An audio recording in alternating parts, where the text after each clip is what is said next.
Bismillahirrahmanirrahim. Assalamualaikum warahmatullahi wabarakatuh.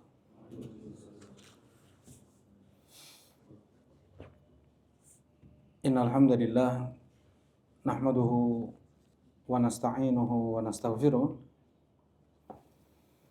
na'udzu billahi min shururi anfusina wa min sayyiati a'malina. May yahdihillahu fala mudhillalah wa may yudlil fala hadiyalah.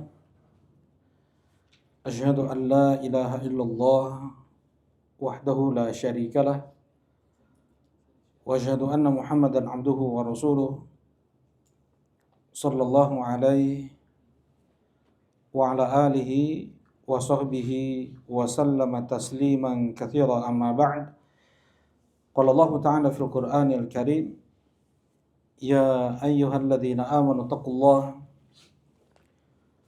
wa qulu qawlan sadida yuslih lakum a'malakum wa yaghfir lakum dhunubakum wa may yuti'illaha wa rasulahu faqad faza fawzan 'azima. Alhamdulillah kita memuja dan memuji Allah Subhanahu wa taala dengan pujian-pujian yang disertai dengan pengagungan dan kecintaan kepada Allah, karena Allah Subhanahu wa taala terpuji karena mahasin dan ihsannya kepada alam semesta ini.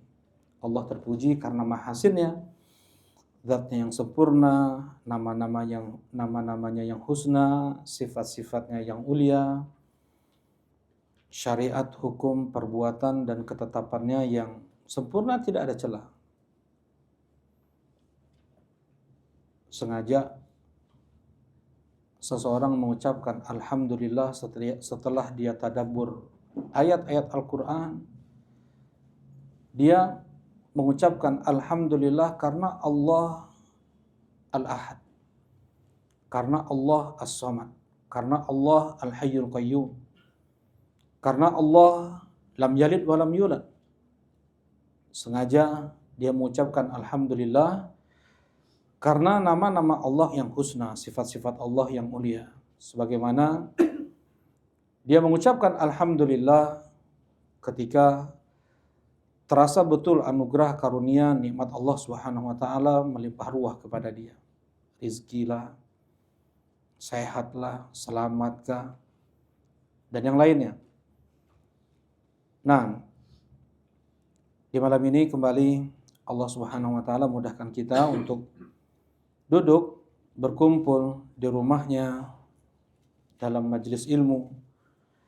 Dan ini mutlak adalah hidayah dan i'anah dari Allah. Hidayah Allah yang berikan kecenderungan dalam hati kita untuk mau sholat berjamaah di masjid, dilanjutkan dengan thalabul ilm. Allah yang berikan kecenderungan tersebut dalam hati kita, dan banyak manusia yang tidak Allah berikan hidayah. Tidak Allah berikan kecenderungan untuk sholat berjamaah. Bahkan ada yang tidak Allah berikan hidayah untuk sholat. Untuk sholat. Tidak terbetik dalam hati dia untuk mau sujud ruku' menghamba kepada Allah Subhanahu wa taala. Allah jauhkan dia dari hidayah. Bentuk keadilan Allah kepada hamba tersebut. Karena setiap perbuatan Allah tidak lebih dari dua. Entah karunia ataukah keadilan. Ketika kebaikan didapatkan oleh seorang, maka itu adalah karunia yang Allah berikan kepada siapa yang Allah kehendaki. Ketika musibah, maksiat, kesyirikan, kekufuran dilakukan oleh seseorang, itulah bentuk keadilan Allah kepada orang tersebut. Allah tidak pernah menzalimi siapapun dari hamba-hambanya. Jadi perbuatan Allah antara satu dari dua. Yang pertama apa? Yang pertama adalah keadilan, yang kedua adalah karunia. Kebaikan dari sisi ibadah, ketaatan, itu adalah karunia. Ya, adalah karunia Allah Subhanahu wa taala. Sedangkan kemaksiatan dilakukan oleh seseorang, kekufuran, kesyirikan, itu adalah keadilan Allah Subhanahu wa taala. Karena perbuatan ulah manusia itu, maka Allah jadikan dia musyrik, Allah jadikan dia kafir, Allah jadikan dia mudah untuk bermaksiat dan yang lainnya. Dan Allah tidak pernah menzalimi siapapun dari hamba-hambanya. Banyak orang pula terbetik dalam hatinya mau sholat berjamaah di masjid. Allah beri hidayah hati. Mau dia belajar ilmu agama, tapi tidak Allah beri i'anah. Apa i'anah? Bang Felis, i'anah apa? Pertolongan. Allah tidak berikan i'anah. Iyyaka na'budu wa iyyaka nasta'in. Allah enggak berikan i'anah. Allah persulit. Ada aja rintangan, ada saja halangan, ada saja yang menahan dia untuk taat kepada Allah Subhanahu wa taala. Nah,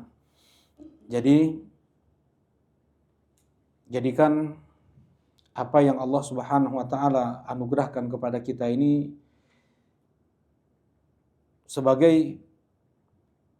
sebagai bekal untuk kita bertemu Allah, menghadap Allah sendirian, wa kulluhum atihi yaumal qiyamati farda, dan semua mereka akan menghadap Allah sendirian.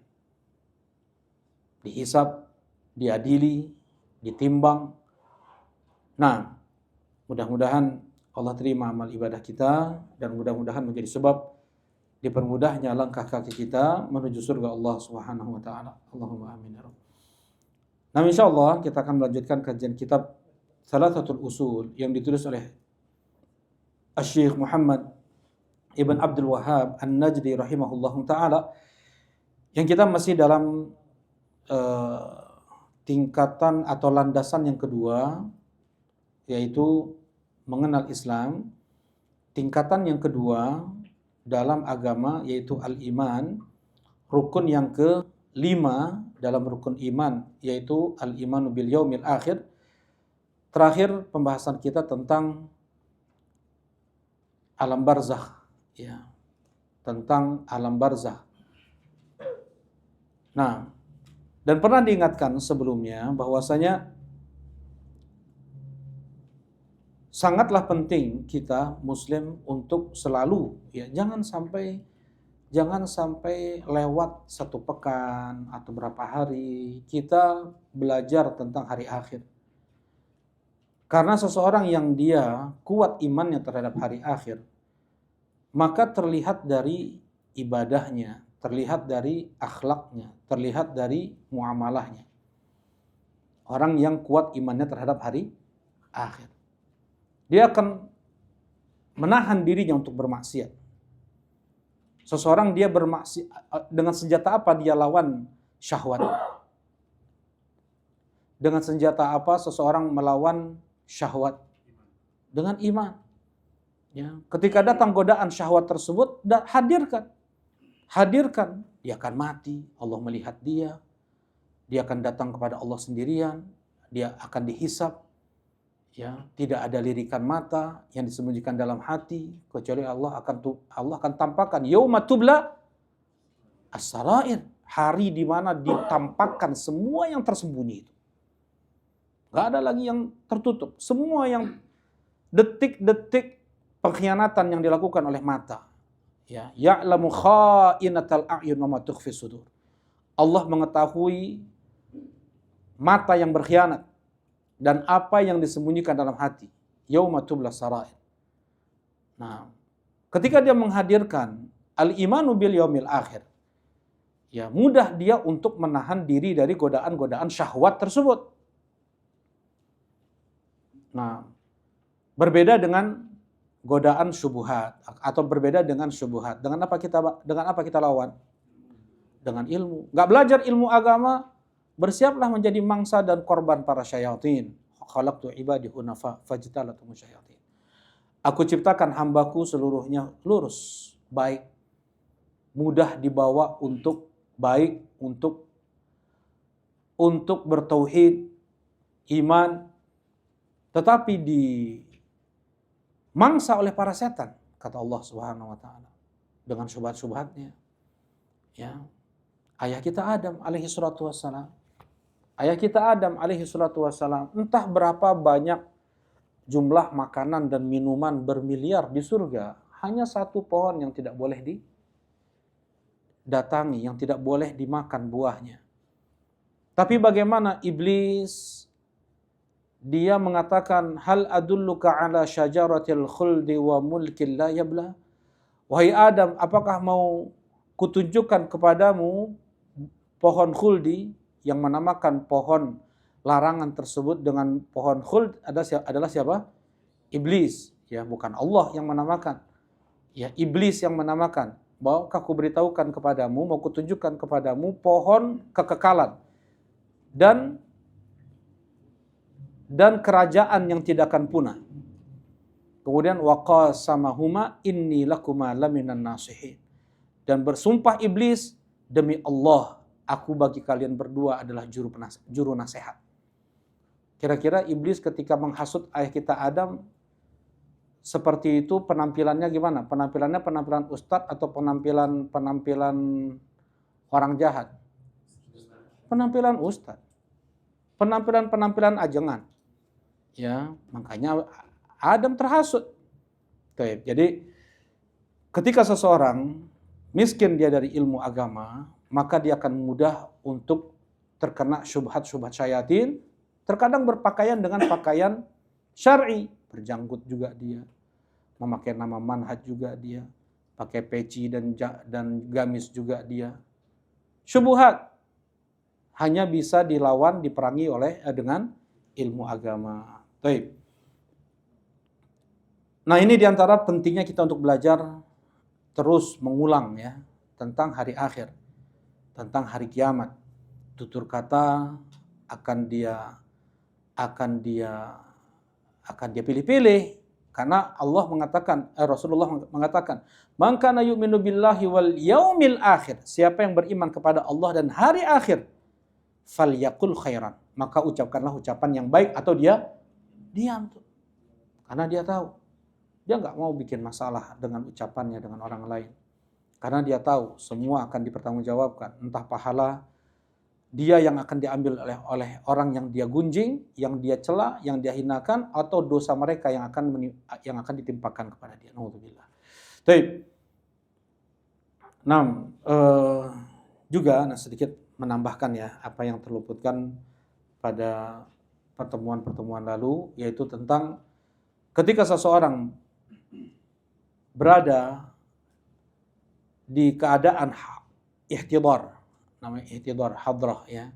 Jadi ada sakaratul maut, ada ihtidar. Sakaratul maut ketika orang sudah seperti mabuk, dia berbicara tidak ya orang mabuk, dia bicaranya nggak lurus gitu ya. Itu sakrah itu sebenarnya mabuk. Nah, atau ketika ihtidar, ya setelah sakaratul maut, ihtidar ketika hampir betul ruh dia keluar dari tubuhnya. Hendaknya kata Rasulullah SAW,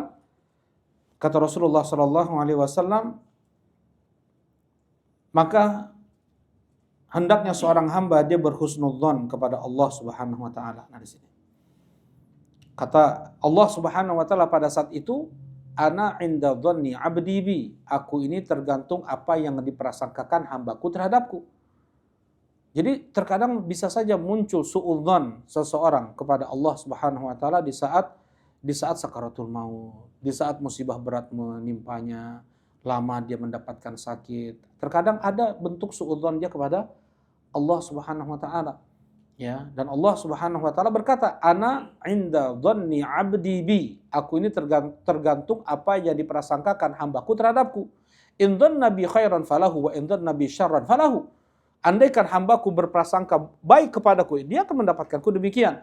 Dan apabila hambaku berprasangka buruk kepadaku, dia pun akan mendapatkanku demikian. Tapi apa sih? Nah, sebelumnya ya, disebutkan di sini ada beberapa faedah. Seseorang kapan hendaknya dia lebih berhusnudzan kepada Allah Subhanahu wa taala, berbaik sangka kepada Allah Subhanahu wa taala. Yang pertama adalah indal azimati wal mulimat, yaitu ketika dalam keadaan sulit, dalam keadaan sedih, ya dalam keadaan susah.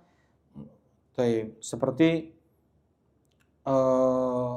taqallubul umur. Taqallubul umur itu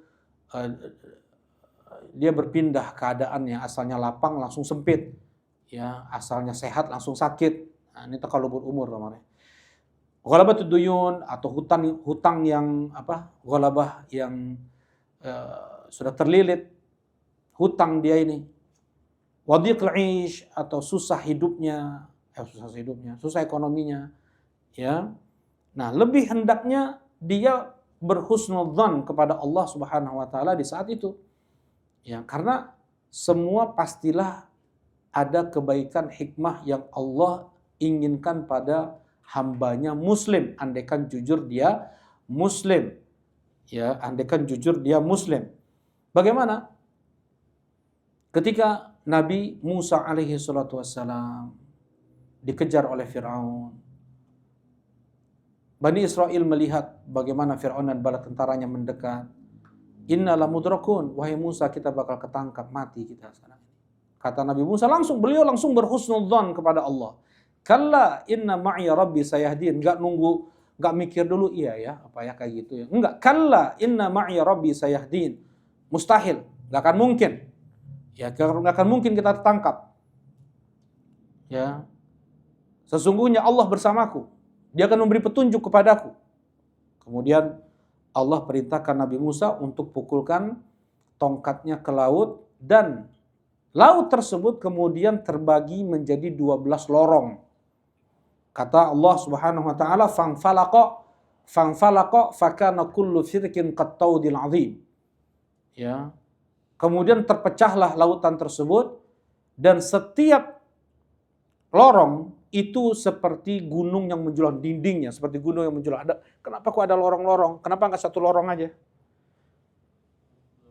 Nah, karena mereka mempunyai 12 suku Bani Israel. Bani Israel, anak Israel. Anak Israel ada 12, anak Nabi Yakub ada 12, ya, 10 dan 2 tuh. Dari 2 istri, yang satu 10, yang satu 2. Nah, keturunan Nabi Yusuf, keturunan katanya namanya Benyamin, kemudian nah, masing-masing keturunannya itu ini untuk keturunan Nabi Yusuf, ini keturunan Benyamin untuk orang-orang seperti itu. Nah, kemudian juga kisah yang lain ketika Rasulullah Shallallahu alaihi wasallam beliau ketika hijrah, bukannya beliau pergi langsung menuju utara, menuju Madinah, enggak, justru beliau ke selatan.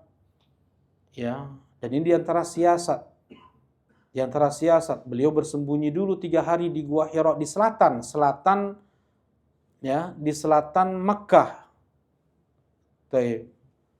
Di selatan Mekah, begitu ya? Selatan Mekah, betul. Nah, ketika ada orang musyrik Quraisy beberapa pun sempat mencari Nabi SAW ke sana. Kata Abu Bakar, andaikan mereka melihat kaki mereka ya Rasulullah, maka kita ketahuan. Kata Rasulullah SAW, la tahzan. Turun ayat, la tahzan innallaha ma'ana. Jangan engkau sedih, wahai Abu Bakar, sesungguhnya Allah bersama kita. Ya Abu Bakar, ma dhannuka bithnain Allahu thalithuhuma. Ya Abu Bakar, bagaimana menurutmu dengan 2 orang, Allah yang ketiganya? Maksudnya jangan berprasangka yang tidak-tidak. Allah yang perintahkan untuk hijrah, ya, maka Allah pula lah yang akan melindungi mereka. Tapi yang pertama. Kemudian yang kedua adalah berprasangka baik kepada Allah ketika berdoa. Ya, ada orang nggak yakin ketika berdoa Allah itu bisa mengabulkan doanya. Nah, yang seperti ini dia sudah bersuudzon kepada Allah. Husnudzon kepada Allah adalah Allah Subhanahu wa taala akan mengabulkan doanya. Kata Rasulullah SAW, ud'ullaha wa antum muqinuna bil ijabah. Berdoalah kalian kepada Allah dalam keadaan kalian itu yakin Allah akan mengabulkan doa kalian. Ya. Berdoalah kalian kepada Allah dalam keadaan kalian itu yakin Allah mengabulkan doa kalian. Nah, kemudian yang ketiga adalah berhusnudzon ketika bertobat. Berhusnudzon ketika bertobat kepada Allah. Ya, jangan merasa sudah banyak dosa, kemudian terkena mangsa setan, dia sudah terlanjur, sudah kaduhung, nggak akan diampuni oleh Allah Subhanahu wa taala, orang kotor lah istilahnya, udah nggak akan mungkin baik lagi. Nah, ini syubhat-syubhat syaitan untuk membuat dia ragu apakah dia diterima tobatnya oleh Allah atau tidak. Ya, kalau dia baca ayat Al-Qur'an atau hadis Nabi, akan terbuka, ya, akan terbantahkan syubhat setan tersebut, akan terbuka hatinya. Dia baca kisah Nabi Musa alaihi salam bagaimana berulang kali disebutkan oleh Allah Subhanahu wa taala dalam Al-Qur'an. Penyihir Firaun di surat Toha, ya, di antaranya surat Toha. Bagaimana Allah sebut di waktu duha mereka bertarung dengan Nabi Musa alaihi salam. Ya, nggak lama dari itu sebelum siang mereka sudah masuk Islam. Sebelum maghrib udah dipasung mati mereka disalib. Allah terima nggak tobatnya? Belum pernah sujud satu kali sujud pun. Tapi Allah terima tobat mereka. Ya. Kemudian di zaman Nabi SAW ada salah seorang sahabat yang masuk Islamnya di tengah-tengah peperangan. Kemudian dia berperang sampai mati, belum pernah sujud satu kali sujud pun. Ya. Kemudian orang yang sudah membunuh 100 nyawa. Orang yang sudah membunuh 100 nyawa. Dia dalam perjalanan pergi ke tempat di mana dia mau bertobat. Belum sampai dia ke tempat tersebut. Allah terima tobatnya. Allah ampuni dosa-dosanya. Firaun. Gak ada sepertinya orang yang manusia setelah Firaun yang lebih Firaun daripada Firaun, ya. Ya. Apa yang dilakukan, yang diperintahkan Allah Subhanahu wa taala kepada Nabi Musa dan Harun, fa'tiyahu faqula lahu qawlan layyinan la'allahu yatadzakkaru aw yakhsha. Wahai Musa, wahai Harun, pergilah kalian ke Firaun, berbicaralah dengan santun, mudah-mudahan dia ingat atau sadar. Kalau Firaun bertobat, Allah terima nggak tobatnya? Allah terima tuh Firaun tuh. Ya, dia membunuh Bani Israel, ya, membunuh orang-orang Islam. Waktu dulu Islam dulu. Ya, kemudian memperbudak Bani Israel, mencambuk mereka, menyiksa mereka. Fa'arsil ma'ana Bani Israel wa la tu'adzibhum. Ya. Tujuan Allah mengutus Nabi Musa kepada Firaun adalah bebaskan Bani Israel wahai Firaun. Jangan kau azab mereka. Nah, itu permintaan Nabi Musa kepada Firaun tapi enggak diizinkan oleh Firaun. Nah, jadi ketika bertobat dia hendaknya apa? Berhusnudzon kepada Allah. Ya, ya ibadi innakum tukhti'una bil-laili wan-nahar wa naghfiru dzunuba jami'a fastaghfiruni aghfir lakum. Wahai hamba-hambaku, sesungguhnya kalian melakukan banyak dosa. Wahai hamba-hambaku, sesungguhnya kalian melakukan dosa setiap siang, setiap malam, dan aku mengampuni segala macam bentuk dosa, maka mintalah ampunan kepadaku, maka aku ampuni dosa-dosa kalian. Di surat Az-Zumar Allah Subhanahu wa taala berfirman, ya ibadiyalladzina asrafu ala anfusihim la taqnatu mir rahmatillah innallaha yaghfirudz dzunuba jami'a. Wahai orang-orang yang melampaui batas, para pendosa, jangan kalian berputus asa dari rahmatku, dari ampunanku. Sungguh aku mengampuni segala macam bentuk dosa. Baik, ini semua ayat-ayat untuk kita semua berhusnudzon kepada Allah Subhanahu wa taala dalam bertobat, ya. Kemudian terakhir adalah indal ihtidar. Tadi indal ihtidar, ketika datang kematian, ya. Ketika tidak lama lagi dia akan mati, sudah ada perasaan seperti itu, dia sudah sakit parah, sudah tidak, ya, dikatakan nggak ada harapan lagi, bahkan sakaratul maut sudah datang kepada dia. Nah, pada saat ini dia harus lebih banyak berhusnudzan kepada Allah Subhanahu wa taala. Rasulullah sallallahu alaihi wasallam mendatangi seorang Ansar dan berkata, "Kaifa tajiduk?" Apa yang kau rasakan wahai Ansar? Ya Rasulullah, ini arjullah wa akhafu dzunubi. Ya Rasulullah, aku sangat berharap kepada Allah, tetapi aku mengkhawatirkan dosa-dosa yang kubawa. Kata Rasulullah SAW, la yajtami'ani hadza fi qalbil mu'min illa atahu Allahu ma yarju wa aminahu ma yakhaf. Tidaklah terkumpul dua perasaan ini dari seorang mukmin, dia berharap Allah mengampuni dia, Allah terima amal ibadah dia, tapi dia pun mengkhawatirkan dosa yang dia bawa. Dia khawatir. Ya, ada kekhawatiran itu ada. Jadi kita ini harus di pertengahan antara berputus asa dari rahmat Allah dan merasa aman dari makar Allah Subhanahu wa taala. Berputus asa dari rahmat Allah adalah dosa yang sangat besar, bahkan suatu kekufuran. Demikian pula merasa aman dari makar Allah adalah dosa yang sangat besar, bahkan suatu kekufuran. Dan kita harus berada di pertengahan itu.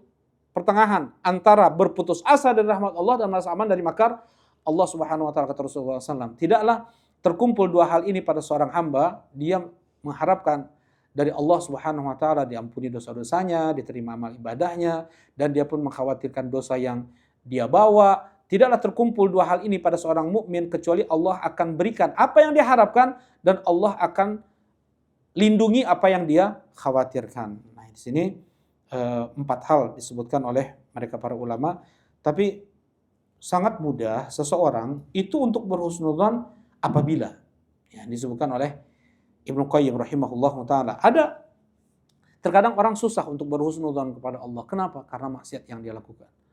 Ya, dampak maksiat itu yang membuat dia bersuudzon terus kepada Allah Subhanahu wa taala. Baik. Untuk menjadi sebab dipermudahnya dia berhusnudzon kepada Allah Subhanahu wa taala, sebagaimana dikatakan oleh Ibnu Qayyim rahimahullahu taala dalam kitab Al-Jawabul Kafi, "Wala raiba anna husnudzon innama yakunu ma'al ihsan, fa innal muhsin yusnudzon bi rabbih ayujazi ala ihsanihi wa la yukhlifu wa'dahu wa yaqbalu taubatah." Kata Ibnu Qayyim rahimahullahu taala, tidak diragukan lagi bahwasanya husnudzon itu bisa dilakukan, mudah seseorang untuk berhusnudzon kepada Allah kalau dia memang berbuat baik kepada Allah. Dia mengikuti peraturan Allah, ya, undang-undang Allah, jalur yang ditetapkan oleh Allah Subhanahu wa taala, dia tidak melampaui batasan-batasan Allah. Fa innal muhsin yusnudzon bi rabbih yujazi ala ihsani. Seorang yang dia sudah berusaha dengan semaksimal kemampuan dia untuk bertakwa kepada Allah, maka dia berhusnudzon kepada Allah Subhanahu wa taala untuk membalasnya dengan kebaikan lagi, dan Allah Subhanahu wa taala tidak akan menyelisihi janjinya, dan Allah Subhanahu wa taala akan menerima taubatnya. Wa ammal musi al-musir. Wa ammal musi al-musir. Sedangkan orang yang dia berbuat dosa dan terus-menerus dia melakukan dosa dan maksiat tersebut, alal kabair, dosa-dosa besar, wal zulm, dan kezaliman-kezaliman lainnya, wal mukhalafat, dan pelanggaran-pelanggaran lainnya, fa inna wahsyatal ma'asi wal zulm wal ijram tamna'uhu min husnidzon bi rabbih. Ya. Dampak maksiat yang dia lakukan, dampak dia menzalimi orang lain, dampak dosa itu yang menahan dia untuk berhusnudzon kepada Rabb-Nya, kepada Allah Subhanahu wa taala. Wa hadza mawjudun fi syahid. Dan ini bisa kita lihat di alam nyata. Fa innal 'abd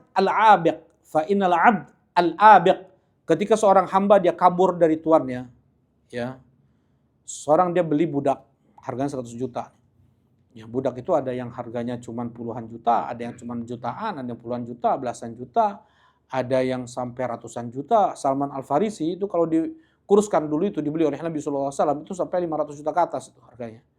Ya, 600 jutaan. Taib. Itu waktu dihitung tahun 2000. Maksudnya dulu emas berapa gitu ya, kan pakai emas, pakai pohon kurma dibeli oleh Nabi sallallahu alaihi wasallam. Ya harganya pada waktu itu coba-coba hitung ya.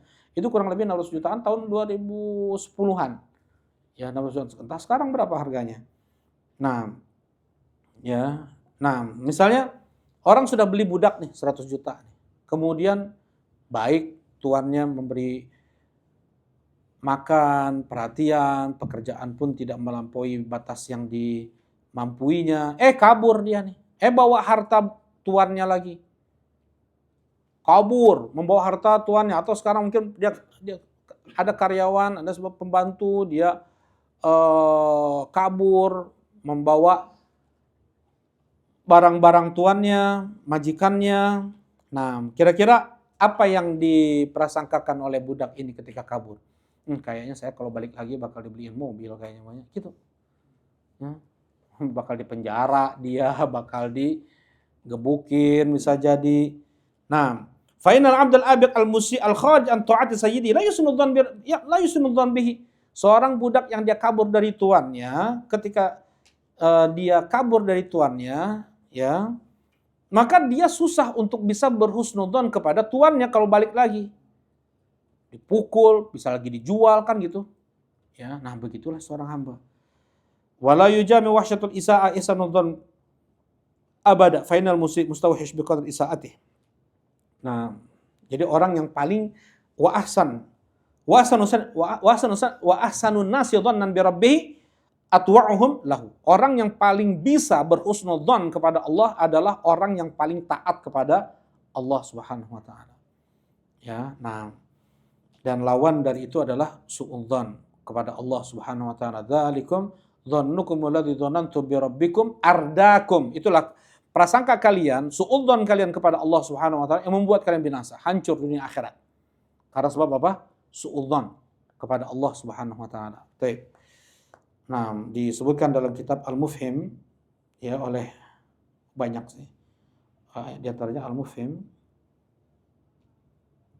ketika datang ujian, datang musibah, kesulitan, yang perlu dia lakukan adalah berprasangka baik kepada Allah Subhanahu wa taala. Baik. Nah, kita lanjutkan kajian kita ya. Karena kita baru masuk pada alam barzakh ya, azabul qabr wa naimul qabr. Ya, wa fitnatul qabr. Nah, kita masuk pada hari kiamat, hari pembalasan. Ya, hari kiamat itu banyak namanya. Nah, seseorang di alam barzakh. Kenapa dinamakan alam barzakh? Karena ada penghalang. Barzakh itu apa? Penghalang ya. Karena ada penghalang antara orang yang hidup di dunia dengan orang yang hidup di alam kubur, ya, karena itu dinamakan alam barzakh. Baik. Nah, entah berapa lama mereka di alam kubur sebelum datangnya hari kiamat. Ada yang beratus tahun, ada yang berpuluh tahun, ada yang berpuluh ribu tahun, ya, sebagaimana kita melihat orang-orang ada yang sudah meninggal ribuan tahun yang lalu, ya. Bagaimana mereka para sahabat terkubur sudah 1400 tahun yang lalu lebih. Ada di Bukit Uhud, ada di Baqi'. Nah, dan mereka semua akan dibangkitkan nanti di hari kiamat. Sebelum kita masuk bagaimana terjadinya hari kiamat, kita bahas dulu tentang Yaumul Qiyamah. Yaumul Qiyamah, hari kiamat. Kenapa dibilang Yaumul Qiyamah? Yaumul Qiyamah. Qiyam itu artinya berdiri. Qiyam itu artinya berdiri. Dikasih ta marbutoh. Kenapa? Karena berdiri terus. Hari di mana mereka itu berdiri terus. Qiyamah, qiyam itu artinya berdiri. Ya qiyamul lail, berdiri di waktu malam. Salat maksudnya. Nah, ini dia qiyamah. Dia berdiri terus. 50.000 tahun berdiri terus menunggu datangnya Allah untuk mengadili. Wa jaa'a rabbuka wal malaku soffan soffa, dan datang Allah bersama Rabb bersaf-saf. Nah, nunggu itu. Nunggu saat Allah datang itu mereka semua berdiri. Nah, dikatakan yaumul qiyamah. Enggak ada nunggu golerannya, enggak ada yang jongkok, enggak ada. Semuanya berdiri. Namakan yaumul qiyamah. Tapi sebelum kita bahas nama-nama yaumul qiyamah yang lain, tidak ada satupun manusia yang tahu kapan hari kiamat. Ya, la yujalliha illahu. Tidak ada yang bisa menampakkan hari kiamat kecuali hanya Allah Subhanahu wa taala. Tidak ada yang tahu tentang hari kiamat kecuali hanya wa yas'alunaka 'anis sa'ah qul innama 'ilmuha 'inda rabbi. Mereka bertanya kepadamu tentang hari kiamat, jawablah ilmu tentang itu hanya pada Rabbku. Hanya Allah yang tahu kapan hari kiamat. Nabi terbaik tidak tahu. Malaikat terbaik tidak tahu. Mal mas'ulu anha bi'alam minas sa'il. Yang ditanya Nabi Muhammad tidak lebih tahu daripada yang bertanya. Jibril, ya, alaihi salatu wassalam. Nah, jadi tidak ada seorang pun yang tahu kapan hari kiamat. Tapi Rasulullah sallallahu alaihi wasallam, ya, beliau menyebutkan bahwasanya hari kiamat itu terjadi di hari Jumat, tapi nggak tahu Jumatnya kapan, ya. Dan ya dan hari kiamat itu pasti datangnya. Yang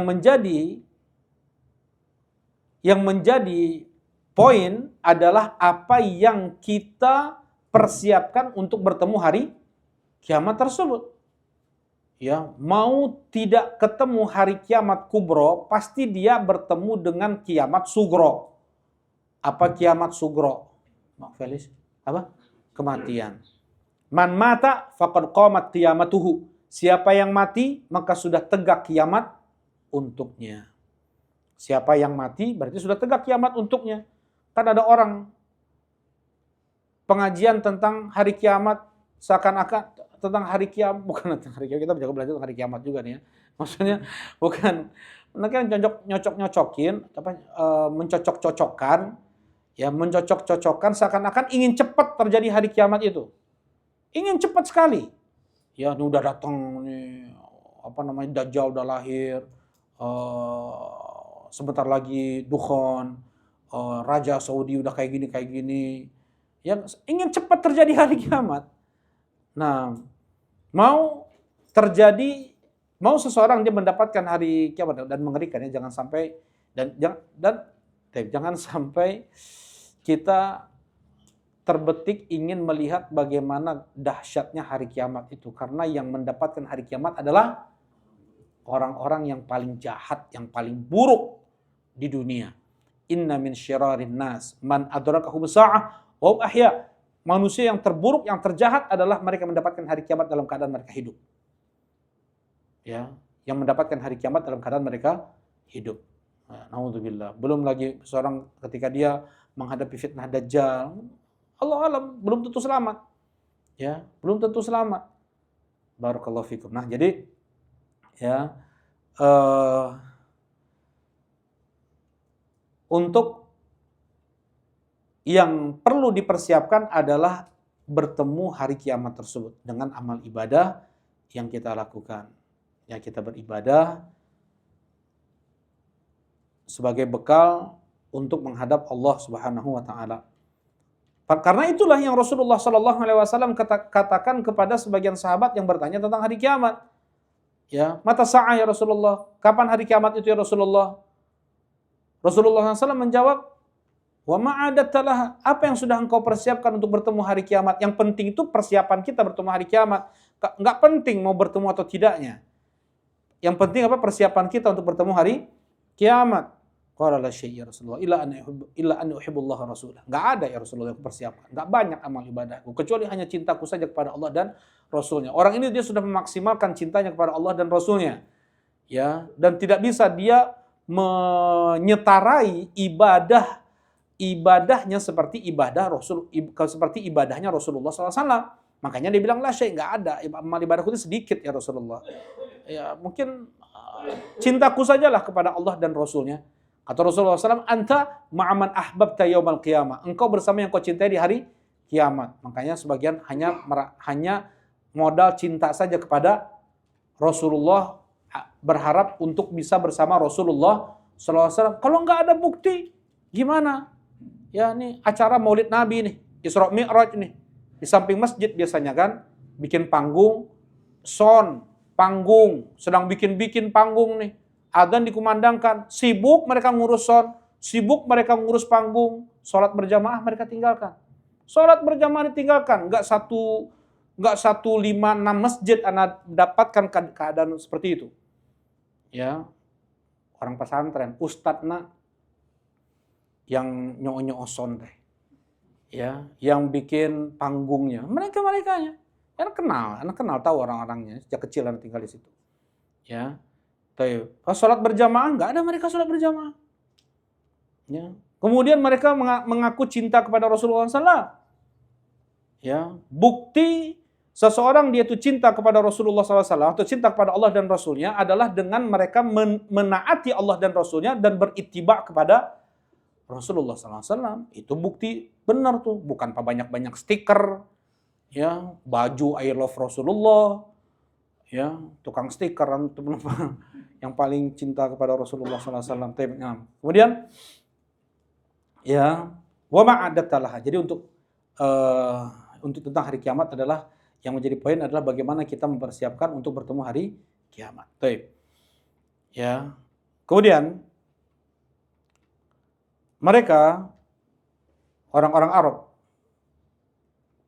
untuk ya sesuatu yang besar itu mereka berikan nama-nama yang sangat banyak. Seperti misalnya singa, ada 600 nama singa, Haidar, Shuraish, Usama, ya, Laith, Harith, ya, Asad, yang itu adalah ada 600 nama singa dalam bahasa Arab. Ya, annalladzi sammatni ummi Haidar kalaithi ghabatin karihil manzara. Kata Ali bin Abi Thalib, aku annalladzi sammatni ummi Haidar. Aku adalah yang dinamakan oleh ibuku sebagai seorang Haidar, singa.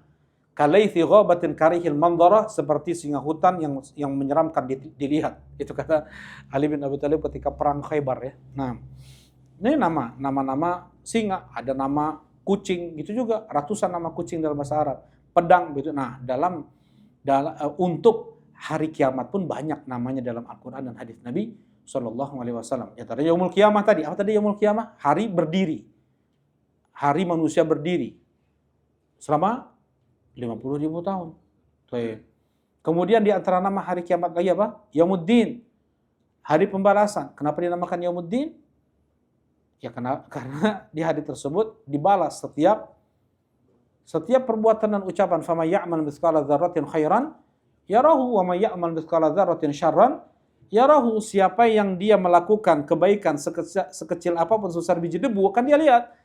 Dan siapa yang melakukan keburukan sekalipun sebesar biji debu, akan dia lihat juga, akan dibalas oleh Allah Subhanahu wa taala.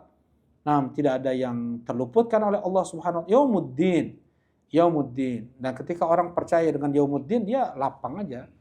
Ya, dia lapang aja. Mau dia dizalimi akan ada balasannya. Ya, taib. Yaumuddin. Kemudian di antara nama hari kiamat adalah Yaumul Fasl. Hari pemutus. Ya, berapa banyak di dunia ini sengketa nggak terselesaikan atau diselesaikan oleh hukum dunia, oleh hukum manusia, tapi tidak sesuai. Ya, maksudnya diselesaikan di dunia tapi tidak sesuai. Nah, yaumul fasl, nanti di hari kiamat. Misalnya seorang ngambil tanah nih, nyuri tanah sehektar. Kalau dia datang ke pengadilan bakal menang si pencuri ini. Bisa dimenangkan pencuri. Ya kan maju tak gentar membela yang benar. membela yang bayar. Dia sampai mau bayar berapapun untuk kezaliman yang dia lakukan, misalnya nih si zalim nih. Kata Allah Subhanahu wa taala, man dzalama qida syibri minal ard tuwiqahu fi sab'i radin.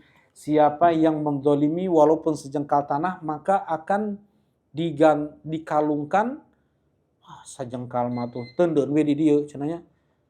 Tapi 7 lapis bumi yang akan dikalungkan, bukan hanya 1 jengkal tanah, 7 lapis bumi. Nasallallahu alaihi. Ya, nah itu yaumul fasl. Nanti akan ada pemutus di sana nanti. Hari pemutus perkara. Baik, sudah masuk Isya ya? Bang Ferry sudah masuk Isya? Nah, kita lanjutkan pada Isya. Alhamdulillah, sallallahu alaihi wasallam. Assalamualaikum warahmatullahi wabarakatuh. Bismillahirrahmanirrahim. Assalamualaikum warahmatullahi wabarakatuh.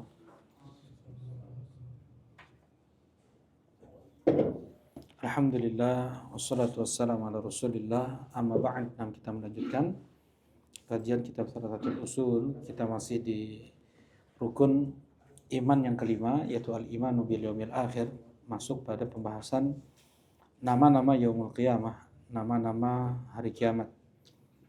Dinamakan yaumul qiyamah tadi, kenapa Harmansyah? Dinamakan yaumul qiyamah. Kenapa? Karena berdiri. Karena manusia pada saat itu semuanya berdiri dalam waktu yang sangat lama. Berapa itu? 50.000 tahun. Mengapain mereka berdiri? Menunggu datangnya Allah Subhanahu wa taala untuk lifaslil qada, ya, untuk memutuskan perkara, pengadilan, menegakkan pengadilan. Baik. Kemudian dinamakan pula dengan Yaumuddin, hari pembalasan. Ya, dibalas semua bentuk kezaliman yang dilakukan oleh seorang hamba pada makhluk pada Rabbul makhluk. Nah, ketika seseorang dia menzalimi binatang sekalipun, maka dia akan mendapatkan pembalasannya di hari kiamat. Ya. Nah, misalnya di antara bentuk menzalimi binatang ya adalah memperkerjakannya di luar batas kemampuannya. Ada seekor unta datang kepada Nabi Shallallahu Alaihi Wasallam mengeluhkan apa yang diperbuat oleh majikannya kepadanya.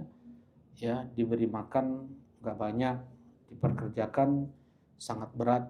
Nah, Rasulullah SAW mengingatkan agar tidak menzalimi unta tersebut. Rasulullah SAW melarang untuk mewasem wajah binatang. Wasem itu apa? Wasem itu memberi stempel cap, ya betul.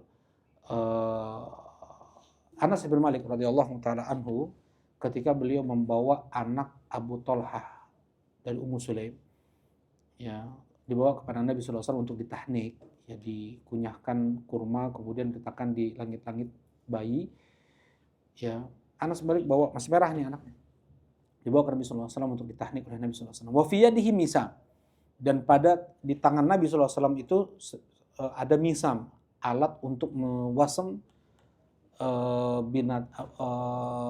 hewan sedekah, ya apa namanya?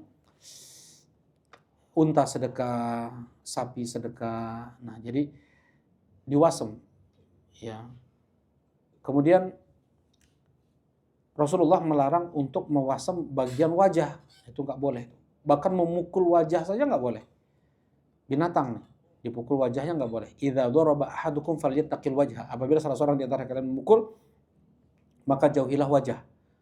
Ya, nggak boleh untuk memukul wajah atau membunuh dengan api. Ya. La yu'adzibu bin nar illa rabbun nar. Tidak boleh mengadab dengan api kecuali Rabbnya api. Ya, bunuh tikus misalnya pakai api, dibakar, yang seperti ini tidak boleh. Nah, ini diantara yang akan dibalas, ya, akan dibalas. Nah, Yaumul Fasl, hari pemutus. Banyak perkara di dunia ini tidak selesai yang diputuskan dengan seadil-adilnya oleh Allah Subhanahu wa taala di akhirat. Dinamakan juga dengan Yaumul Khuruj. Apa Yaumul Khuruj? Hari keluar. Mereka yang sudah dikubur, dimakamkan di dalam tanah, mereka semua keluar dari kubur mereka. Yaumul Ba'ts, nah dinamakan juga Yaum Al-Ba'ts, hari dibangkitkan, ya.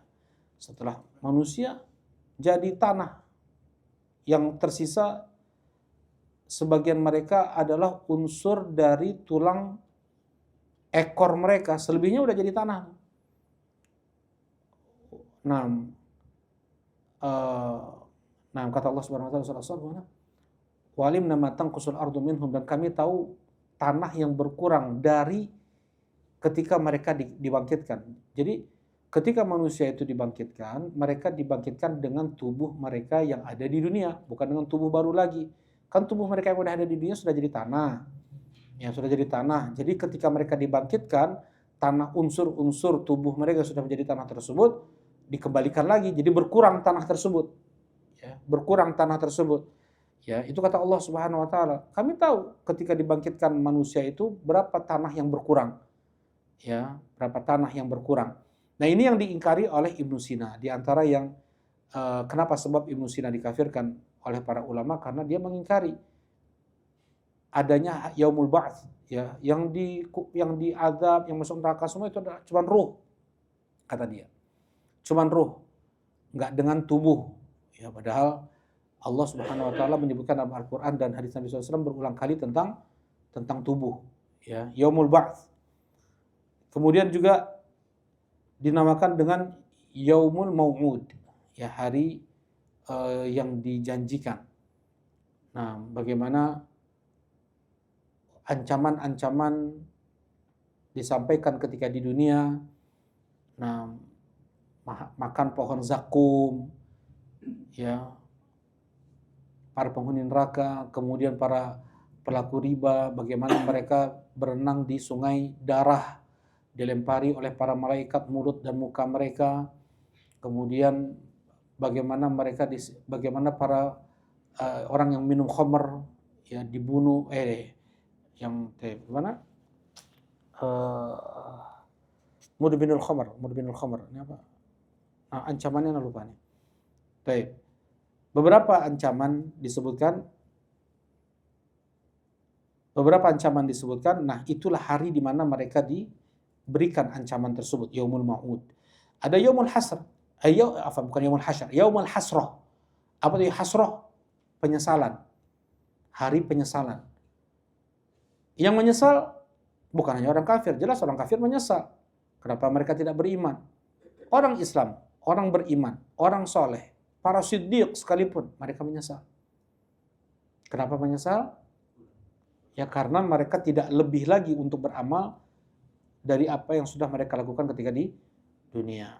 Ya mereka nggak nambah lagi rakaat qiyamul lailnya, nggak tambah lagi mereka berpuasa lebih dalam setiap pekannya. Kenapa mereka nggak bersedekah lebih pada saat itu? Mereka menyesal. Baik. Yaumul hasrah. Ada yaumut taghabun. Taghabun. Apa itu taghabun? Hari goban. Goban itu namanya.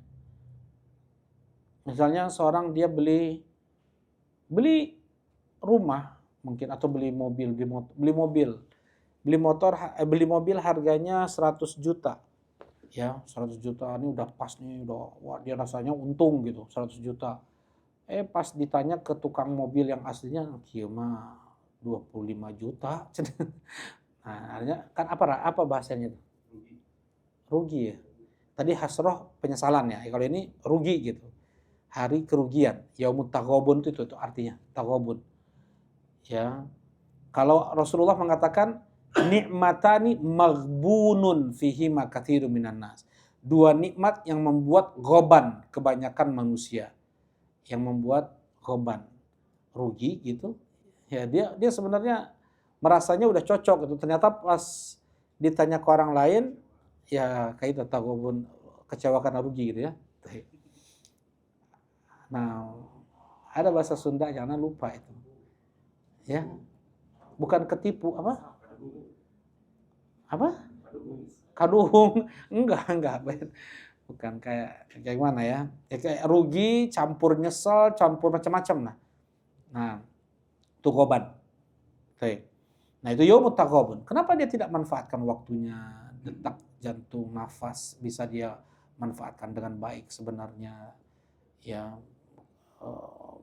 ketika dia sudah tua baru muncul keinginan untuk beribadah, tidak sekuat dia muda lagi. Ya, untuk dia pergi umroh, untuk dia jihad, atau dia melakukan ibadah-ibadah besar. Ya, orang berangan-angan untuk melakukan ya ibadah-ibadah yang yang arja. Apa sih arja? Yang paling roja, yang paling diharapkan gitu. Yang paling diharapkan betul-betul dia itu walladzina jahadu fina. Apa sih jihad? Mereka yang betul-betul bersungguh-sungguh. Bukan hanya bersungguh-sungguh biasa. Jihad itu badrul wusuk. Dia mengerahkan seluruh kesungguhan yang memaksimalkan semua kekuatannya. Nggak ada lagi apa yang bisa dilakukan lebih daripada itu, nggak bisa lagi udah. Itu namanya jihad. Nah, taghabun. Hari istilahnya penyesalan lah ya kalau arti lepasnya seperti itu. Yaumut taghabun. Ada al-qari'ah. Ya. Hari ketika hati itu terasa takut karena suara yang menggelegar. Jadi qari'ah itu sebenarnya tuh peraduan dua benda padat. Ya, dua benda padat beradu yang keras itu mengeluarkan suara. Suara itu namanya qari'ah. Ya. Nah, membuat hati itu takut, qari'ah. Kemudian as-sakhah. Hari suara yang keras. gempa atau apapun, itu mesti ada suara yang keras keluar.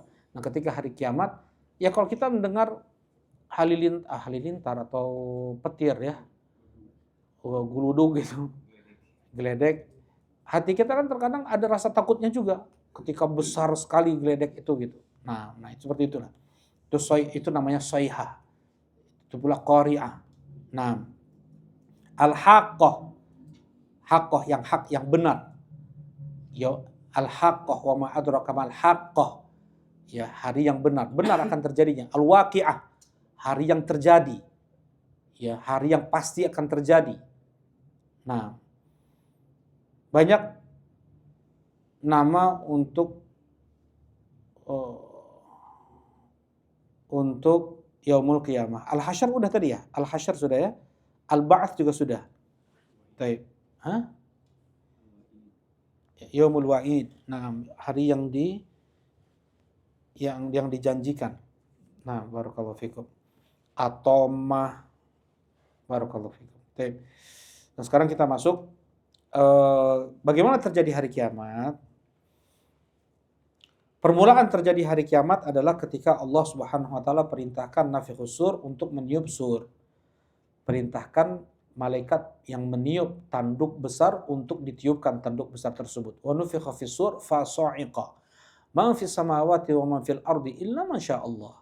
Ketika ditiupkan sur, maka matilah semua yang ada di langit dan semua yang ada di bumi kecuali yang dikecualikan oleh Allah. Berarti di sana dikecualikan oleh Allah Subhanahu wa taala. Dalam sebagian tafsirnya adalah malaikat Jibril, Mikail, Malakul Maut sendiri, kemudian nafikhus sur sendiri. Mereka tidak mati dengan tiupan sur tersebut. Nah, ini di surat Az-Zumar. Nah, terjadilah hari kiamat yang dikatakan gunung. Kalau mau melihat seperti apa hari kiamat, maka bacalah surat At-Takwir, Al-Infitar, dan Al-Insyiqaq. Ya, 3 surat. At-Takwir, Al-Infitar, dan Al-Insyiqaq. Bagaimana Allah Subhanahu wa taala membuka 3 surat ini dengan kedahsyatan yang terjadi nanti pada hari kiamat. Ya. Wa idzal wuhusyu husyirat, wa idzal biharu fujirat, wa idzal biharu sujirat. Ada nanti fujirat, lautan itu sudah meluap, kemudian sujirat, lautan itu kemudian berubah menjadi api semuanya. Mengerikan ya. Ya, kemudian bintang-bintang berjatuhan. Nah, wa idzan nujumun kadarat, wa idzan nujumun tatharat. Baik. Bacalah 3 surat kata Rasulullah SAW. Siapa yang mau lihat hari kiamat maka bacalah 3 surat. Nah, kemudian summa nufikha fihi ukhra fa idahum qiyamun yanzurun. Tapi di sini pakai kalimat summa. Summa berarti apa? Ada jeda waktu dari tiupan pertama ke tiupan kedua. Tidak langsung setelah tiupan pertama kemudian ditiup langsung yang kedua, enggak. Tapi kalimat summa. Kalau summa dalam bahasa Arab berarti ada jeda waktu. Datang dari Hasan Al-Basri 40 tahun. Ya. Datang dari Hasan Al-Basri itu 40 tahun. Tapi Allah alam ya, yang seperti itu kan perkara gaib. Harus ada sanad hadis jelas dari Nabi sallallahu alaihi wasallam. Baik. Yang jelas ada jeda waktu, tidak langsung. Ya. Dalam hadis yang datang dari Nabi sallallahu alaihi wasallam, pada saat itu Allah Subhanahu wa taala menggoyang-goyang langit, kemudian bumi, dan berkata, Ana Malik, aina mulukul ard? Aku raja. Mana raja-raja bumi yang sombong itu? Ya, baik. Kemudian ditiupkanlah sur yang kedua. Berarti dibangkitkan dulu nih malakus. Siapa sih malaikat yang meniup sur?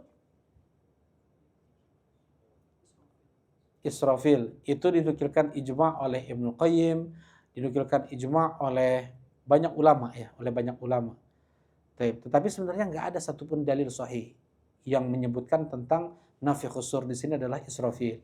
Ya, untuk dalil sahih tegas jelas gitu ya, yang menyebutkan Israfil itu yang meniup sur itu nggak ada. Ya, tetapi sebagian ulama menukilkan ijma'. Syekh Muhammad Khalil Harras dalam kitab Syarah Aqidah Wasithiyah, kemudian Ibnu Qayyim berulang kali beliau menyebutkan dalam kitab-kitabnya ya. Nah, tapi untuk hadis jelas nggak ada. Seperti yang dikatakan oleh Syekh Sulaiman Ar-Ruhaili, hafizahullah taala, beliau mengatakan demikian. Enggak ada hadis jelas. Baik. Nah, jadi ya kalau Rasulullah SAW menyebutkannya nafikhus sur, seperti itu, malaikat yang meniup sur, seperti itu. Nah, berarti dia yang pertama kali dibangkitkan oleh Allah Subhanahu wa taala, baru dia diperintahkan untuk meniup sur yang kedua kalinya, fa idzahum qiyamun yanzurun. Langsung mereka bangkit ya, terbelalak. Baik. Prosesnya juga disebutkan oleh Rasulullah sallallahu alaihi wasallam. Nah, di sini diriwayatkan oleh Al-Imam Muslim rahimahullahu taala, hadis panjang, hadis Abdullah bin Amr bin As. Rasulullah SAW bersabda, "Tsumma yunfakhu fis suri fala yasma'u ahadun illa asghal laita wa rafa'a laitan, tsumma la yabqa ahadun illa su'iq, tsumma yunzilullahu matara ka'annahu tal aw dhul syakarrawi fatanbut minhu ajsan nas, tsumma yunfakhu fihi ukhra fa idahum qiyamun yanzurun." Nah, gitu. Gitu. Jadi Anda kira turun hujannya itu setelah tiupan sur yang kedua, Anda kira. Ya, tapi di sini hadisnya jelas. Jadi setelah tiupan sur yang pertama, Allah turunkan hujan deras. Allah turunkan hujan deras, ya. Nah, kemudian dari air hujan tersebut masuk ke bumi, ya, masuk ke bumi mengenai tulang ekor manusia, maka tumbuhlah tulang ekor manusia itu seperti tumbuhnya tunas, ya. Jadi manusia nih, mereka tumbuh jadi manusia seperti itu. Fatan butu minhu ajzadan nas, maka tumbuhlah jasad-jasad manusia. Ya, tumbuh jasad manusia, tapi masih mati. Masih dalam keadaan mati, belum hidup. Ya, mereka masih mati, belum hidup. Nah, berarti ketika ditiup sur, diturunkan hujan, bumi masih bumi yang itu, kan gitu berarti kan? Ya. Nah, jadi apa maksud yauma tubaddalul ardu ghairal ardi was samawat? Hari di mana bumi diganti dengan bumi lain, langit diganti dengan langit lain, kata Allah di surat Ibrahim. Ya. Ada dua pendapat para ulama. Maksudnya diganti seluruhnya. Memang diganti tanahnya, diganti bumi, diganti langitnya. Nah, ini diantara pertanyaan pendeta Yahudi kepada Nabi SAW. Di mana manusia ketika Allah mengganti bumi dengan bumi lain, langit dengan langit lain? Kata Rasulullah SAW, tahtal jisr, di bawah jembatan. Ya, jembatan apa itu nggak tahu lah. Pokoknya tahtal jisr, kata Rasulullah, di bawah jembatan. Dan itu dibenarkan oleh seorang pendeta Yahudi. Ini pendapat yang pertama. Memang Allah ganti bumi dengan bumi lain. Pendapat yang kedua, tidak diganti. Maksudnya tubaddalu di sini adalah diubah. Allah mengganti bumi yang di sana manusia dulu hidup, Allah ubah bentuknya. Tapi masih bumi itu juga. Ya, masih bumi itu juga, tapi Allah ubah bentuknya. Nah, sebagaimana firman Allah Subhanahu wa taala, "Wa yas'alunaka 'anil jibal", mereka bertanya tentang gunung-gunung. "Wa yas'alunaka 'anil jibal faqul yansifuha rabbi nasfa", maka katakanlah gunung-gunung tersebut nanti akan dicongkel oleh Allah. Ya, akan dicongkel. Yansifuha rabbi nasfa. Jadi kan gunung itu pasak ya. Pasak. Dalam pasak gunung tersebut sama dengan tinggi gunung yang menjulang. Jadi kalau tinggi gunung berapa? 1400 mdpl. Berarti pasaknya 1400, kedalamannya seperti itu. Itu kata Syekh Muhammad Ibn Shalih Al-Utsaimin, dan banyak para ulama tafsir mengatakan seperti itu. Nah, kata Allah Subhanahu wa taala nanti di hari kiamat itu yang sifa rabbi nasfa, semua itu dicabut. Yang sifa rabbi nasfa, gunung-gunung tersebut akan dicabut. Ya. Fayadharuha sa'an safsafa, kemudian Allah jadikan semua itu rata. Fayadharuha qa'an, jadi qa' itu kayak gini. Qa' itu apa namanya? Datar gitu. Datar, rata kayak gitu. Fayadharuha qa'an safsafa la tara fiha iwaja wala amta, engkau tidak melihat ada yang iwaj, yang bengkok, yang melembah, yang jurang, ya. Enggak, semuanya sama semua, datar semuanya. Tidak ada tanda-tanda. La alam li ahad, kata Rasulullah SAW. Tidak ada tanda-tanda punya siapapun. Maksudnya, nggak ada sungai, nggak ada pohon, nggak ada gunung, bukit, nggak ada. Semuanya rata. Ya. Nah, ini dua pendapat. Jadi Menurut hadis ini berarti ketika ditiup sur yang pertama, Allah turunkan hujan, hujan tersebut masuk ke dalam tanah, nah kena tulang ekor manusia, mereka tumbuh nih. Mereka tumbuh menjadi jasad manusia, Kata Allah Subhanahu wa taala, minha khalaqnakum wa fiha nu'idukum wa minha nukhrijukum taratan ukhra. Dari tanah kami ciptakan kalian, ke dalam tanah kami kembalikan kalian, dan dari tanah kami bangkitkan kalian. Ya, Nah, setelah manusia itu sudah tumbuh, udah banyak keluar, summa yunfakhu fihi ukhra. Kemudian baru ditiup sur yang kedua. Ya, jadi jeda waktu itu ini ya. Kalimat summa itu jedanya adalah hujan, proses mereka tumbuh lagi. Kama bada'na awwala khalqin nu'idu. Ya, di surat Al-Anbiya Allah Subhanahu wa taala berfirman, kama bada'na, sebagaimana pertama kali manusia diciptakan, awwala khalqin, pertama kali manusia diciptakan, nu'idu, kami bangkitkan manusia seperti itu. Manusia terlahir belum dikhitan, ya manusia dibangkitkan dalam keadaan tidak dikhitan. Mereka terlahir dalam keadaan tidak berpakaian, seperti juga mereka dibangkitkan. Ya, mereka terlahir enggak pakai alas kaki, seperti juga mereka dibangkitkan oleh Allah Subhanahu wa taala, kama bada'na awwala khalqin nu'idu. Nah, faidahum qiyamun yang turun. Barulah ketika ditiup sur yang kedua, mereka bangun dengan terbelalak. Ya. Dan Allah sebutkan ka'annahum jaradun muntashir. Mereka itu bagaikan belalang yang tersebar. Belalang kan enggak satu arah dia ya. Dia ngaclang ke sana ke sini, enggak tahu arah. Nah, seperti itu manusia ketika awal dibangkitkan, mereka bingung nih. Mereka bingung. Enggak tahu arah. Kemudian Allah melanjutkan di surat Toha tadi, Anda baca tadi.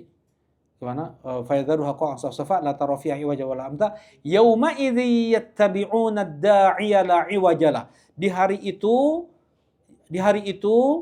manusia mengikuti suara. Yauma idzi yattabi'una ad-da'i, penyeru. Ya, la iwajala. Jadi mereka enggak ke kanan, enggak ke kiri, mereka mengikuti suara tersebut. Ya. Nah, ini adalah yaumul ba'ts, yaumul hasyr. Yuhsyarun nas yaumal qiyamati 'alal ardi bayda afra ka qursatin naqi laisa fiha 'alamun li ahad. Nah, ini hadisnya.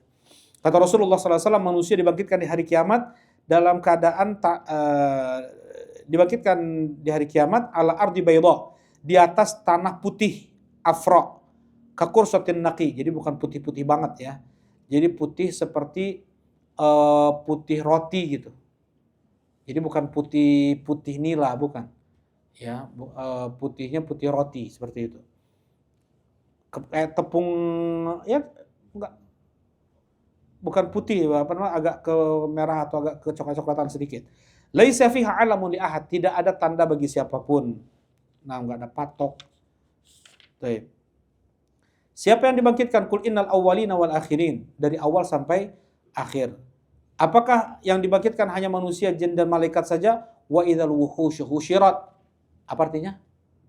Wa idzal wuhush, dan ketika binatang-binatang husyirat, dibangkitkan. Jadi yang dibangkitkan pula serangga-serangga nih, ya, binatang, hewan-hewan buas, semuanya dibangkitkan. Dan sebelum ada pengadilan Allah untuk manusia, ada kisos dulu untuk binatang. Ini menunjukkan bahwasanya binatang pun dibangkitkan oleh Allah, ya, dibangkitkan dulu oleh Allah. Kemudian nanti dikisos ya. Kata Rasulullah sallallahu alaihi wasallam, yusyarun nas yaumal qiyamati hufatan uratan ghurlan buhma. Manusia dibangkitkan di hari kiamat dalam keadaan mereka tidak berpakaian, tidak beralas kaki, tidak dikhitan, ghurlan itu tidak dikhitan, buhman tidak membawa apapun, tidak memiliki apapun. Ya, kita mungkin ada di dunia ini, kita hidup di dunia ini, mungkin ada beberapa benda yang enggak lepas dari tubuh kita nih. Kacamata, mungkin yang pakai kacamata, cincin atau jam tangan sebagian orang, dia enggak lepas nih. Atau gigi palsunya. Nah, itu enggak ada lagi nanti. Dia enggak membawa apapun, dia tidak memiliki apapun. Nah, disinilah kenapa kalimat subhanallah itu lebih berharga daripada apa yang kita miliki di dunia ini. Semua enggak akan kita bawa, nggak ada yang kita bawa, kaos kaki, apa semua nggak akan kita bawa. ya, yang membersamai kita, teman sejati kita di dunia, di alam kubur, di alam barzah, ketika hisab, ketika mizan, ketika sirat adalah amal ibadah kita. Itu teman sejati kita itu. Yang paling setia dengan kita adalah amal ibadah kita, tidak keluarga, tidak harta. Ya. Nah, buhma itu nggak bawa apapun, nggak punya apapun. Baik. Kul nawama buhma ya Rasulullah. Ya. Para sahabat bertanya, apa itu buhma ya Rasulullah? Apa itu buhma ya Rasulullah? Kata Rasulullah SAW, laisa ma'hum syai'. Mereka nggak bawa apapun, syai'. Sekecil nggak bawa sehelai benang sekalipun nggak ada. Baik. Wa awwal ma yuksa Ibrahim. Dan yang pertama kali diberi pakaian adalah Ibrahim. Nah,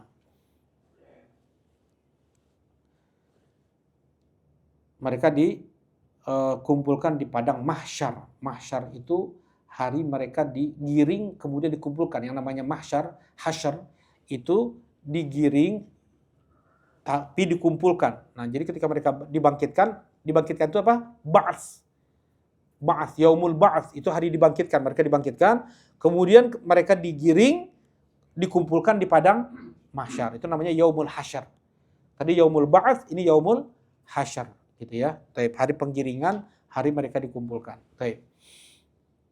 Nah, mereka dikumpulkan di padang mahsyar. Manusia dikumpulkan di padang mahsyar dengan berbagai macam keadaan mereka di padang mahsyar itu. Ada yang dibangkitkan dalam keadaan mulut mereka wangi semerbak. Mereka orang-orang yang berpuasa.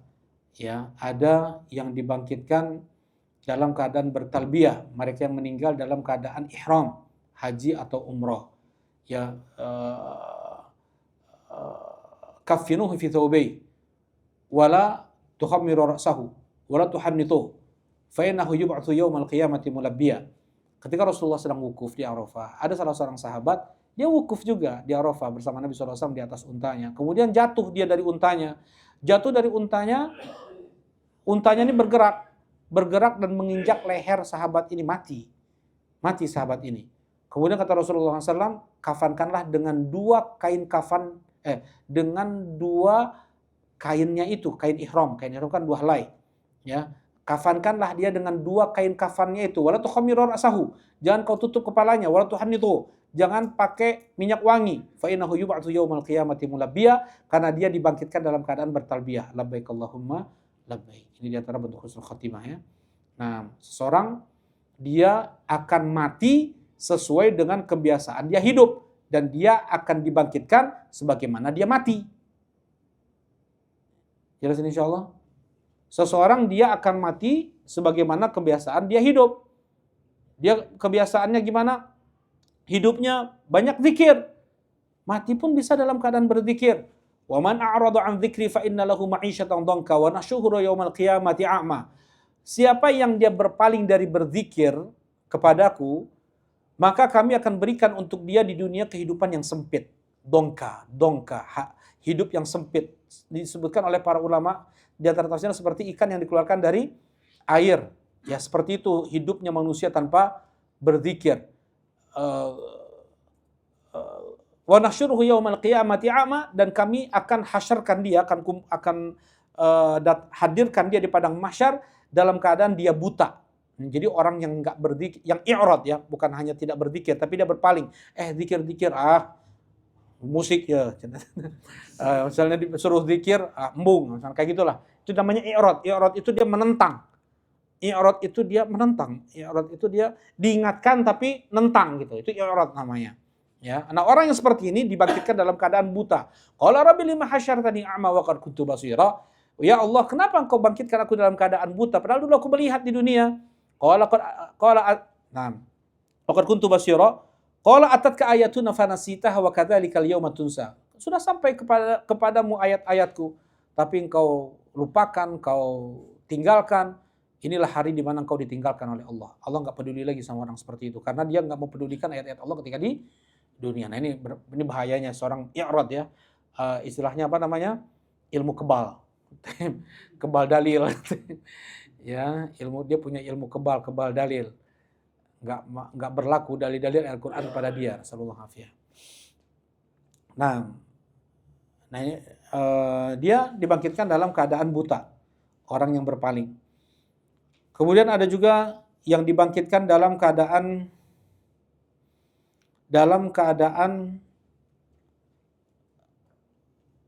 tubuhnya berlumuran darah, mereka mujahidun yang terbunuh di medan perang. Ya. Warna-warna darah, wangi-wangi misk.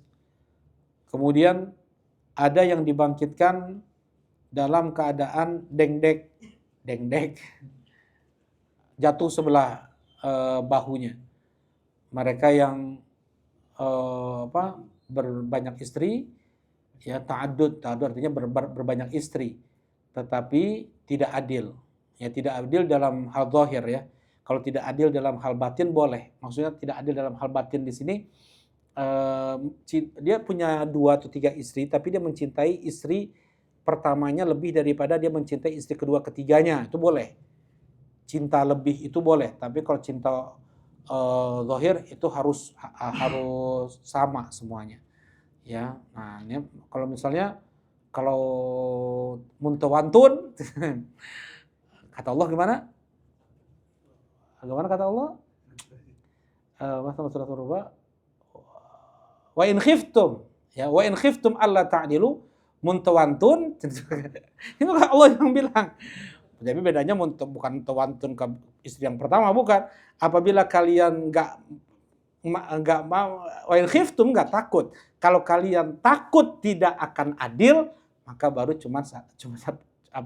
baru satu aja, kata Allah Subhanahu wa taala demikian. Nah, jadi mereka akan dibangkitkan dalam keadaan jatuh bahunya satu. Kemudian yang lain lagi, mereka yang dibangkitkan dalam keadaan wajahnya tidak berdaging. Siapa mereka itu?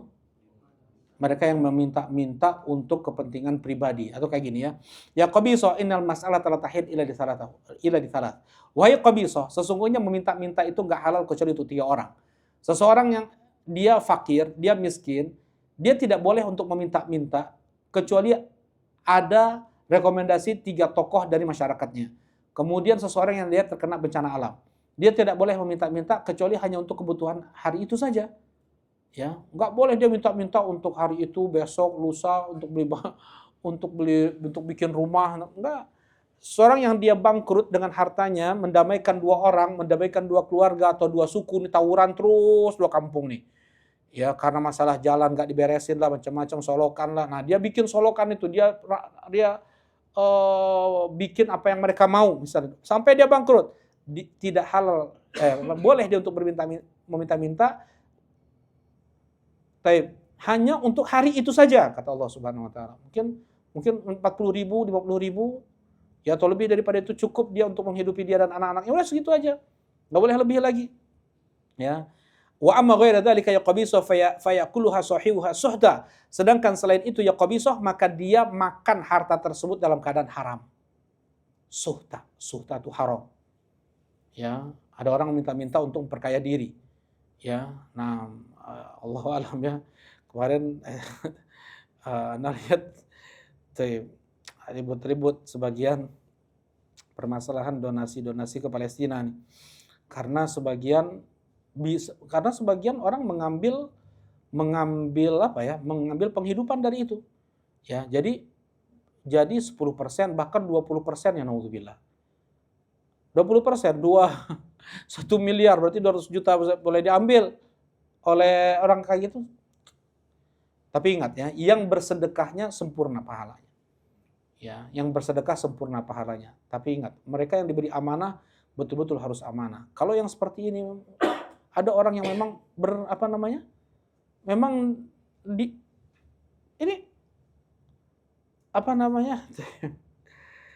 Allah musta'an. Maksudnya ya maksud kaget ya sebagian orang kok sampai sekian persen ngambilnya. Nah, ini yang tercatat, entah yang enggak tercatatnya. Baik. Wa amma ghairu dzalika yaqbisu fayakulu sahibuha suhta. Nah, Nah, Syekh Muqbil rahimahullah taala beliau sangat memperingatkan yang seperti ini. Hati-hati dalam membuka donasi, ya, karena ini fitnah.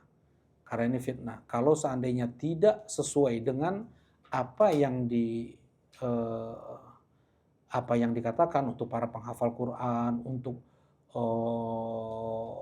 untuk anak yatim, untuk orang miskin, tapi dia menyalurkan untuk hufadzul Quran, untuk para santri, untuk anak yatim, itu nggak seberapa daripada apa yang mereka ambil untuk diri mereka sendiri, ya. Dan itu banyak terjadi. Itu yang Syekh Mukbil banyak sekali membantah lembaga-lembaga yang seperti ini, ya, seperti menipu kaum muslimin. Tapi mereka yang bersedekah tidak berkurang sedikit pun pahalanya. Kata Rasulullah SAW, antama nawaita yazid wa anta ma akhadta yama'an. Ya, ketika ada seorang ayah, dia mau bersedekah kepada seseorang, nitip kepada orang di masjid, diambil sama anaknya. Ya, kata bapaknya, aku tidak peruntukkan hartaku yang disedekahkan itu kepadamu, wahai anakku. Kata Rasulullah SAW, anta ma nawaita yazid, engkau mendapatkan apa yang kau niatkan, wahai Yazid. Nah, seperti itu. Jadi seseorang terkadang dia bersedekah bukan pada orang yang tepat gitu. Ya, terkadang seorang bersedekah ke orang kaya, seorang bersedekah kepada pencuri, bersedekah kepada orang pezina, tapi tetap pahalanya apa? Sempurna. Kalau dia memang ya nggak itu apa namanya, kalau dia nggak tahu. Kalau yang tadi, kalau memang orang yang diamanahkannya tidak amanah, maka pahala orang yang bersedekah itu tetap sempurna, tanggung jawab penuh pada orang yang diamanahi itu. Baik. Fayakuluha ahluha sahibuha suhta, kata Rasulullah SAW. Nah, ini masih banyak lagi, ya, masih banyak lagi sebenarnya. Seperti manusia dibangkitkan dalam keadaan kecil seperti dzarrah itu seperti semut, seperti debu, terinjak-injak oleh manusia. Mereka al-mutakabbirun, mereka orang-orang yang sombong. Ya, sombong itu apa? Ghamtun nas wa batarul haq. Mana yang lebih buruk? Ghamtun nas atau batarul haq? Dua-duanya sombong nih. Dua-duanya diancam tidak masuk surga nih. Ghamtun nas merendahkan orang atau tidak mau menerima kebenaran. Mana yang lebih buruk? Tidak mau menerima kebenaran. Kalau ghamtun nas, dia sombong kepada manusia, merendahkan orang lain, berarti dia sombong pada manusia. Tapi kalau dia tidak mau menerima kebenaran, berarti dia sombong kepada Allah Subhanahu wa taala. Nah, kemudian di padang mahsyar tersebut, ya, ada yang ditenggelamkan dengan keringatnya, ada yang sampai betis, ada sampai paha, ada yuljimu iljaman, ada yang sampai mulut atau hidungnya. Nah, matahari dekatkan di atas kepala manusia jarak 1 mil. Kemudian kemudian ada yang diberi teduh oleh Allah Subhanahu wa taala, tidak kepanasan mereka. Nah, mereka 70.000 orang yang masuk surga, 70 bukan. 7 golongan. 7 golongan yang dinaungi oleh Allah Subhanahu wa taala di hari yang tidak ada naungan kecuali naungannya. Siapa mereka itu yang pertama? Ngayana? Siapa? Imamun adil. Coba yang pertama, imamun adil, coba. Orang sholat, sedekah, meninggalkan maksiat itu masih di bawah tuh. Yang pertama, imamun adil.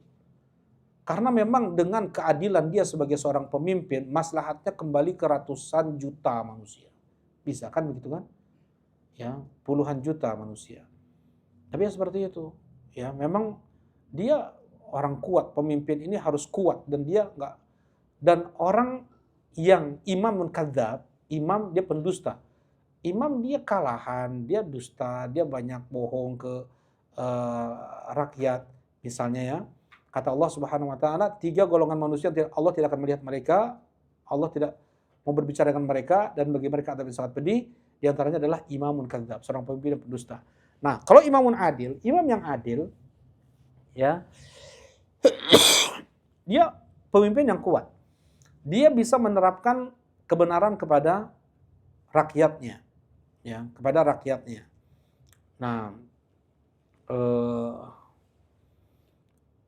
Nah, ini tentunya dilihat ketika rakyat tersebut mereka sudah bisa diterapkan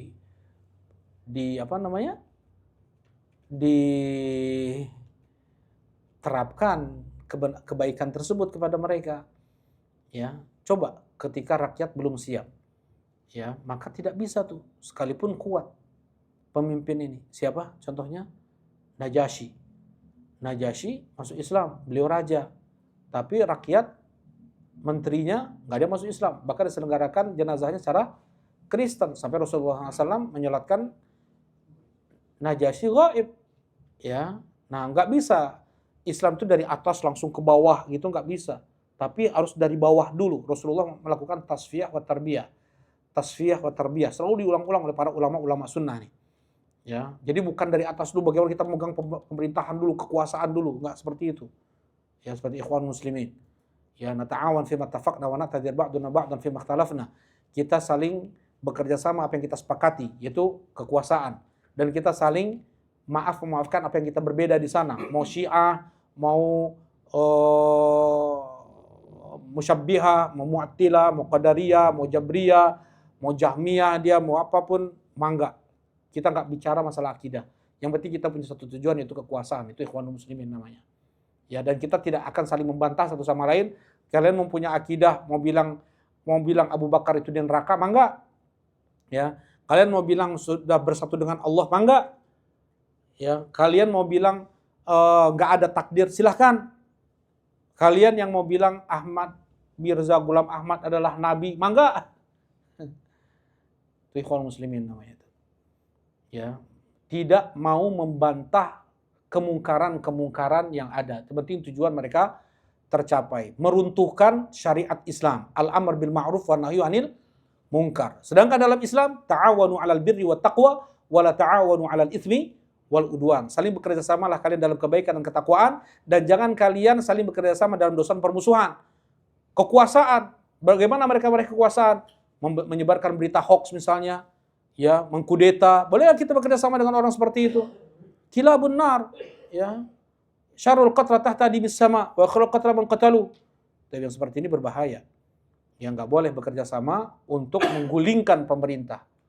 Ya, menggulingkan pemerintah, mencela pemerintah, man arada ayyan sahali sultan fariyadihi alaniyah. Siapa yang menasihati pemimpin, maka jangan di depan umum.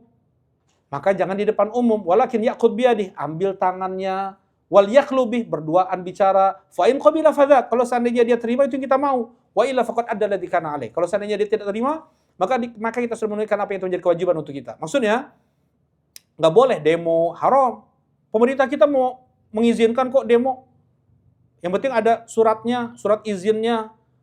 Ya, pemerintah melegalkan misalnya khamr, melegalkan riba, zina, kemudian apakah itu menjadi halal bagi kaum muslimin?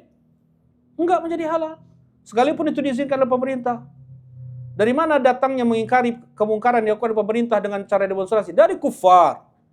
Dari orang kufar. Man tashabbaha biqaumin fahuwa minhum. Siapa yang menyerupai suatu kaum maka dia termasuk dari kaum tersebut. Ya, haram demonstrasi. Ya, haram menjelek-jelekkan pemerintah, mencaci-caci pemerintah, dan tanda ahlul bidah. Ya, ciri khas ahli bid'ah adalah mencela penguasa. Nah, tanda ahlu sunnah adalah mendoakan kebaikan untuk mereka. Bersabar atas kezaliman yang dilakukan oleh mereka. Wajib untuk patuh dan taat, mendengar kepada pemerintah, wajib taat selama itu tidak maksiat. Selama tidak maksiat. La ta'ata fi makhluqin fi ma'siyati khaliq. Tidak ada ketaatan pada makhluk di saat itu maksiati Allah Subhanahu wa taala. Tapi panjang lagi insyaallah. Ini baru imamun adil ya.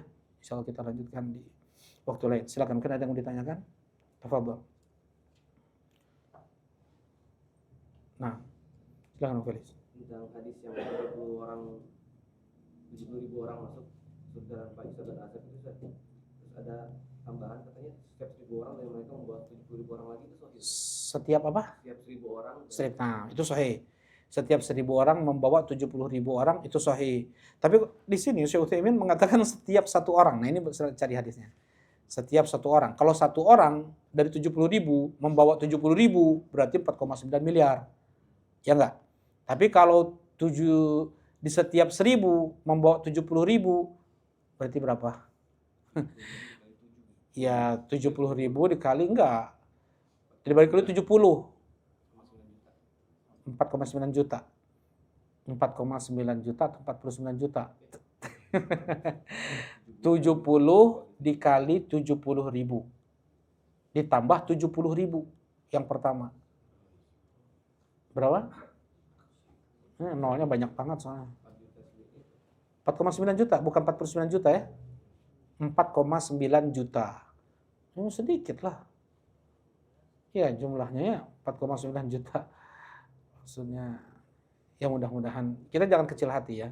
Berdoa, minta kepada Allah, minta Firdausul A'la, kita minta kepada Allah agar termasuk dari 70.000 orang masuk surga tanpa hisab, tanpa ada khair insyaallah. Jadi yang pertanyaannya apa? Oh, itu hadisnya. Nah, kalau yang 1000 sahih. Kalau yang satu ini, tapi Syekh Utsaimin menyebutkan satu orang, kata Syekh. Membawa 1000 orang. Membawa 70.000 orang. Nah, itu yang Anda belum lihat hadisnya. Nah, silakan mungkin ada yang lain. Fadhal. Enggak ada. Silakan.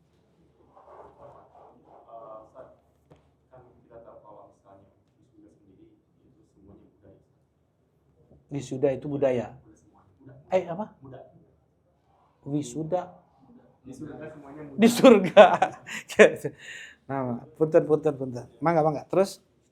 Nah, yang Anda mau tanya itu adalah di akhirat seperti apa? Apakah muda juga atau mungkin yang meninggalnya tua itu dibagi tua juga? Karena tadi kan menyebutkan bahwa jasadnya sama seperti jasad di dunia. Barakallahu fikum. Nah, ini diantara apa yang menemukan ke pertanyaan itu.